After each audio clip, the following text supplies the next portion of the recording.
burnida operatsiya bo'lgani ham bilinmayapti. Ha, shunday. Qulog'ida ham mana shu kichkina bog'lam qo'yiladi, orqasidan kesilmadi, quloq teshigini o'zidan yamab berdik. Operatsiya bo'lgani ham bilinmaydi, xudo xolasa. Hech narsa ko'rinmaydi, sezilmaydi.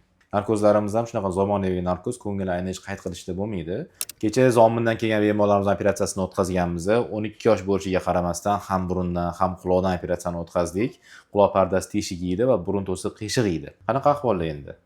Yaxshimi? Uyga javob beramizmi? Qiynalmadingizmi? Hammasi yaxshimi? Endi ochqanim deyapti, ovqat yeydi endi. Endi ishtahalari ochiladi, kundan kun yaxshilanib boriladi. Yeyapti. Odamlar qanaqa narkoz olganini ham bilmaydi. 2 minutda uxlab turgandek bo'ldim deydi. Bo'lmasam 1-2,5 soat atrofida davom etdi operatsiyasi o'zi aslida. Picha uxlab turib ham o'ziga kelsa, aya kech bo'lib qoldimi deydi, ha? Qorong'i tushdi desam, biz Toshkentga aylanmaymizmi deydi.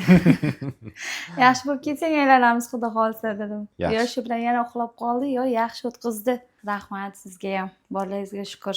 Rahmat, Alloh rozi bo'lsin. Rahmat. Alloh shifo bersin. Sog' bo'linglar.